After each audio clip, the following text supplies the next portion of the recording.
as religiões do mundo são centros de falsidade com eventuais pontos de verdade.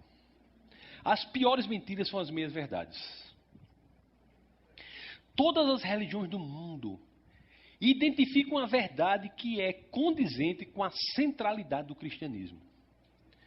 Se eu for pegar, por exemplo, uma religião bastante esdrúxula, que é o hinduísmo, que tem 300 milhões de deuses. Olha que eu nem cheguei nessas principais, que são o judaísmo, o islamismo e o cristianismo.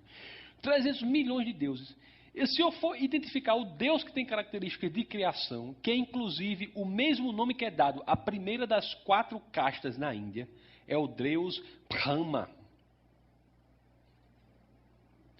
Se eu fizer a técnica inversa que foi feita naquele momento, que eles tinham a ideia de pegar a primeira letra do nome e colocar no final.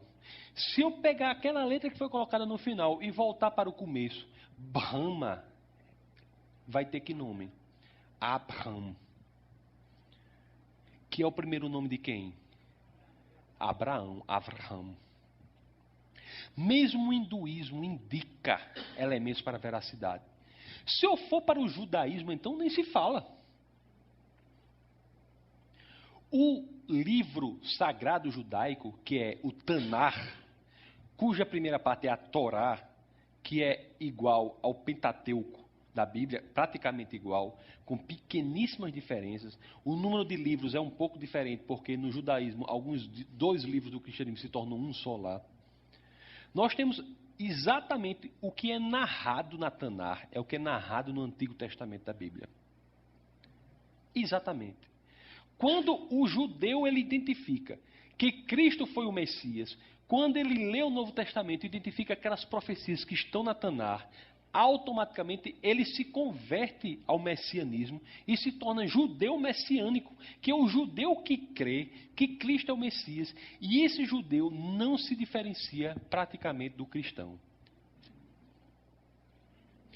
O que dizer do islamismo? Existem elementos periféricos de verdade no islamismo. Meus irmãos, eu não sei se alguém já leu o Alcorão. O Alcorão, ou o Corão, traz coisas impressionantes sobre Jesus. De acordo com o Alcorão, Jesus é um profeta sem pecados. É um profeta imaculado. De acordo com o Alcorão, houve o nascimento virginal. De acordo com o Alcorão, haverá a segunda vinda de Jesus. De acordo com o Alcorão, os cristãos devem ler o seu livro, a Bíblia, levando em consideração o que Deus tem a dizer. E existem elementos de falsidade? Existem. Um deles, por exemplo, é que o Alcorão não apenas não crê na ressurreição, como nem crê que Cristo foi morto na cruz. Nenhum historiador árabe concorda com esta vertente religiosa do Alcorão. Mas ele é, sim, um centro que tem algumas falsidades, mas permeado de verdades periféricas. Nós devemos amar também os amigos do Islã. Não é para odiá-los.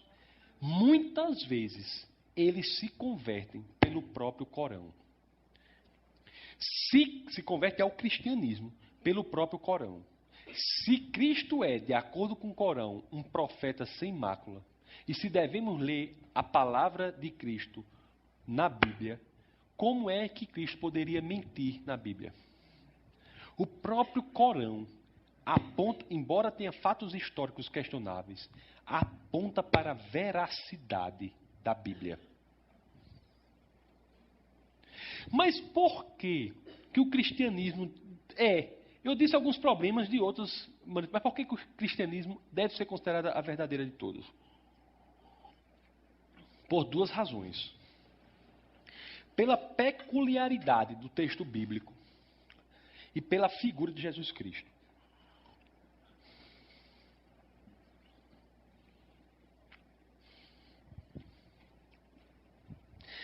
A Bíblia coloca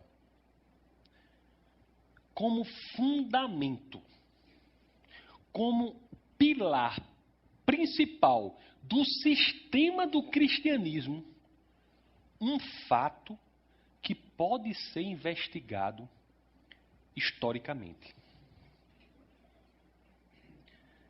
Se você for olhar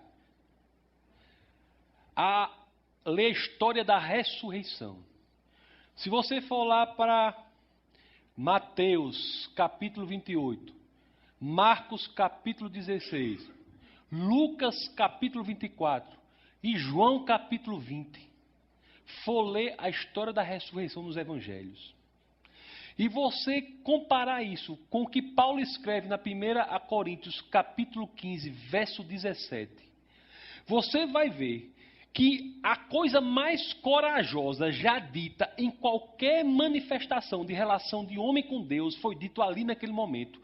Quando Paulo diz que se Cristo não ressuscitou, é vã a nossa fé. Se Cristo não ressuscitou, abandone tudo isso que se pode chamar de cristianismo. Ele coloca como fundamento de todo o sistema do cristianismo um elemento susceptível à investigação histórica e, além disso, um elemento que não é tão fácil de acontecer, que é a ressurreição de um homem.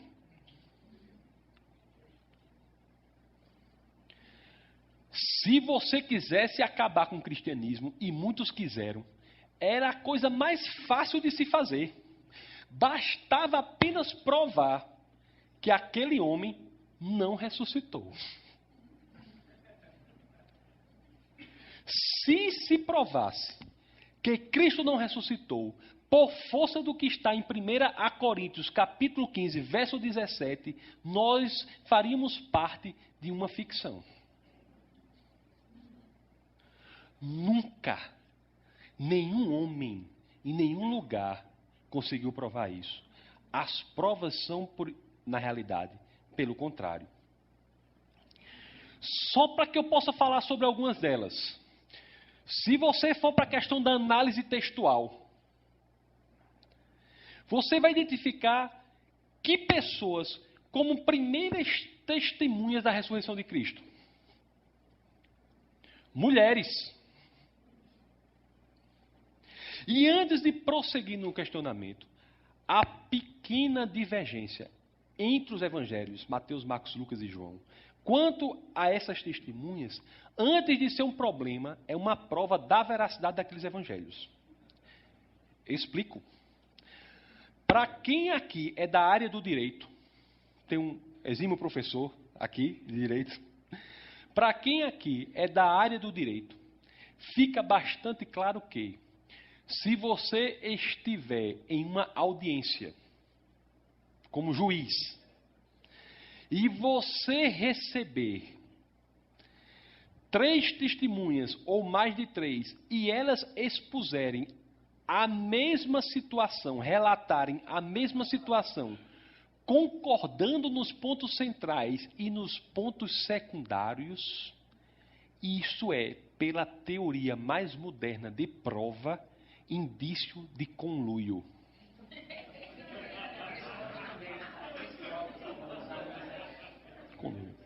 Se eu pedir para vocês aqui relatarem o que aconteceu hoje, haverá concordância nos pontos centrais e divergência nos pontos secundários. Quantas pessoas compareceram? O que é que se comeu depois daqui no lanche? Qual foi a música que foi tocada no louvor? Quantas músicas? A discordância em pontos secundários é, pela teoria científica mais adequada para a situação, que é a teoria das provas do direito, indício de que aqueles textos foram escritos independentemente, relatando a verdade. Voltando agora para a questão da ressurreição, quando eu falei que primeiras testemunhas foram mulheres. Pela análise textual, fica claro que, se aquilo fosse um texto de ficção, Jamais judeus, numa comunidade judaica daquela época, colocariam, querendo escrever uma ficção, como primeiras testemunhas, alguém cujo testemunho vale tanto quanto o testemunho desse pedestal. Mulher naquela época tinha testemunho sem qualquer valor. Um texto que quer produzir um elemento fictício não faria isso. Mas se isso não é suficiente, nós podemos investigar a hipótese daqueles para quem a ideia de Cristo não ter ressuscitado era de maior interesse. Os judeus.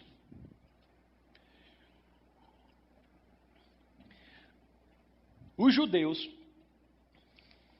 creem que Cristo não ressuscitou.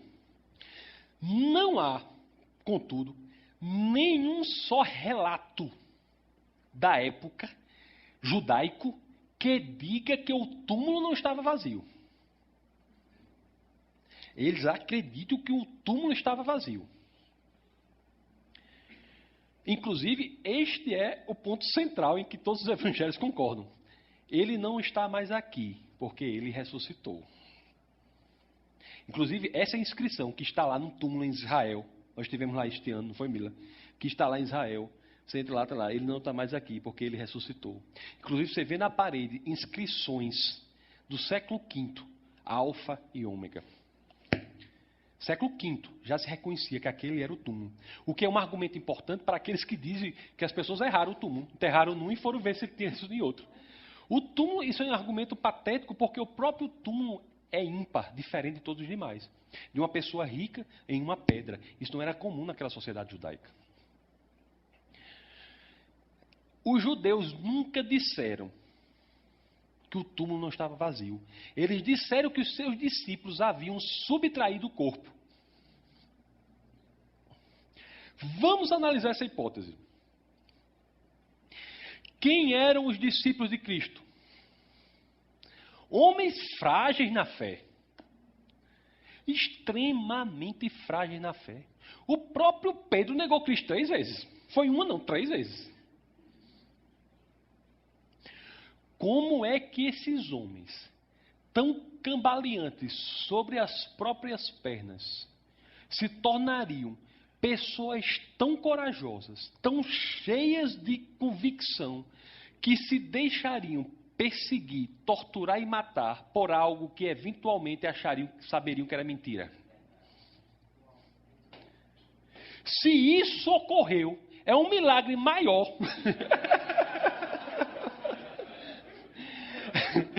É um milagre maior do que os 250 eventos de milagres na Bíblia, que se concentram mais ou menos em Moisés, Elias, Eliseu e Jesus e os apóstolos. Se homens tão medrosos, de uma hora para outra, são transformados e passam a defender uma mentira com tanta coragem, ao ponto de serem todos eles, à exceção de João, que estava na ilha de Patmos, onde inclusive escreveu o Apocalipse, todos eles terem sido perseguidos, torturados e assassinados por algo que saberiam que era mentira. Não há como fugir da ideia, senhores, que aqueles homens foram transformados pelo evento da ressurreição de Cristo. Não há como fugir dessa ideia. Essa é a realidade, pelo que a ciência demonstra quando se debruça sobre o texto bíblico. Mas me diga uma coisa, sendo bastante cético, será que o texto bíblico de hoje é exatamente o que foi escrito naquela época? Porque se for isso mesmo, eu tenho que acreditar que o cristianismo é verdadeiro, mas será que alguém não alterou? Vamos investigar essa hipótese.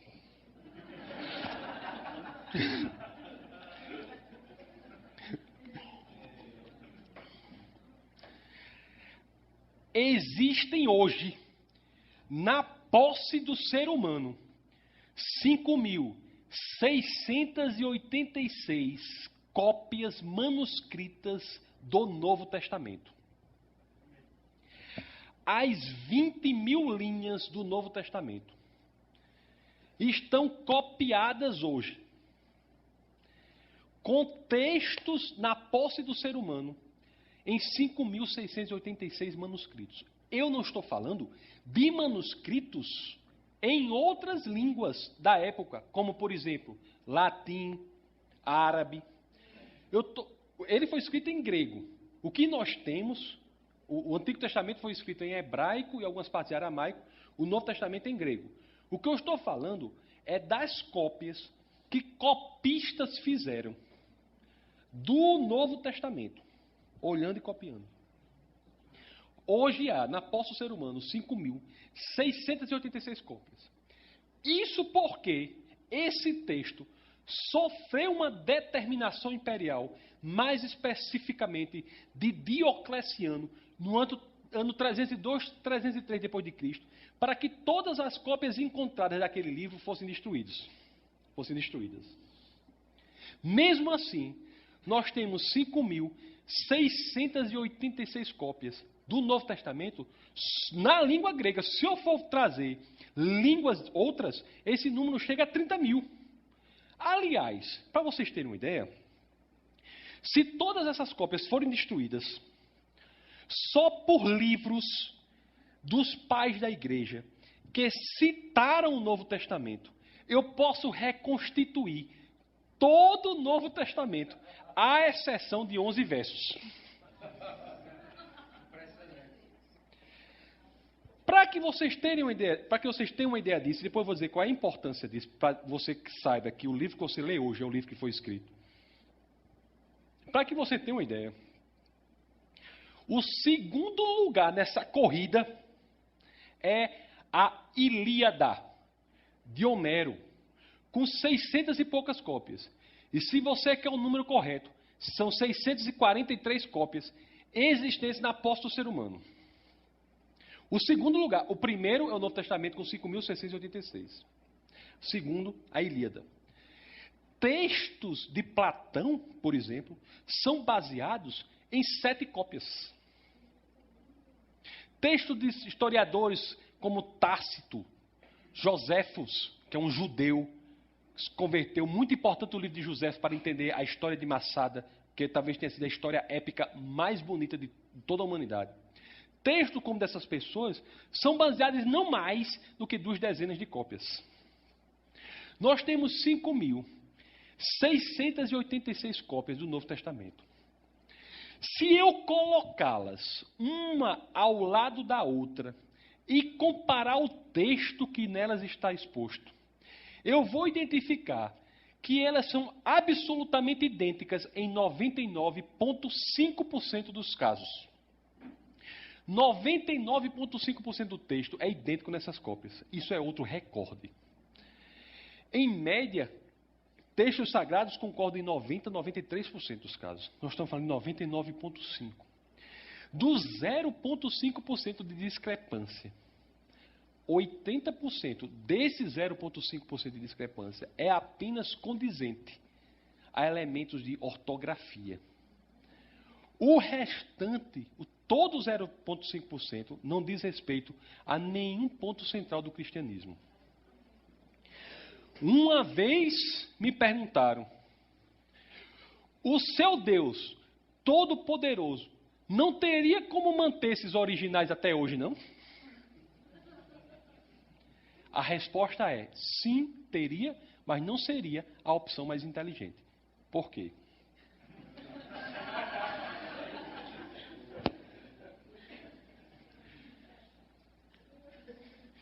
Se nós temos 5.686 cópias do Novo Testamento, se alguma pessoa alterar qualquer trecho de uma das cópias, haverá necessariamente 5.685 cópias apontando a alteração. Se houvesse originais mantidos, o poder sobre a posse daquele original seria tremendo. E Deus não poderia forçar uma não ação daquele detentor, porque aí estaria interferindo no livre-arbítrio do homem, e, portanto, não poderia alcançar o amor verdadeiro daquela pessoa. A maneira mais inteligente que Deus entendeu e fez com que a sua palavra fosse mantida foi fazendo com que um número significativo de cópias fosse preservado, para que não houvesse poder sobre o detentor de cada uma dessas cópias. Portanto, meus irmãos, não há como se fugir da ideia de aquele livro é único, singular, trazendo inclusive elementos proféticos. Ravi Zacharias, um dos maiores apologistas do mundo, deixa claro que não há nenhum outro livro produzido na humanidade que seja tão importante na realização de profecias como aquele que chamamos de Bíblia Sagrada. Se você for ler o livro de Daniel, você imediatamente identifica séculos antes a ascensão do Império Romano. Se você for ler Isaías e Zacarias, você vê como que foram escritos 8 séculos antes, você identifica como aquele homem irá morrer na cruz. Isso não acontece em nenhum outro texto produzido na antiguidade. Imediatamente, você identifica o elemento profético sobrenatural naquele texto. Por essas razões, mesmo um ateu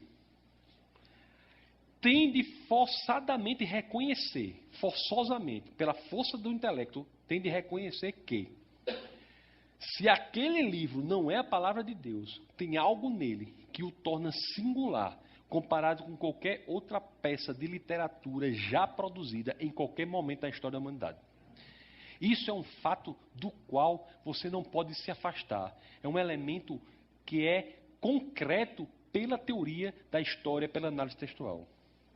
Com esses argumentos, nós podemos facilmente, pela linha do raciocínio, pela linha da inteligência, pela linha da ciência, estabelecer e esclarecer que a posição na relação do homem com Deus mais razoável que existe é a posição do cristianismo. Ok?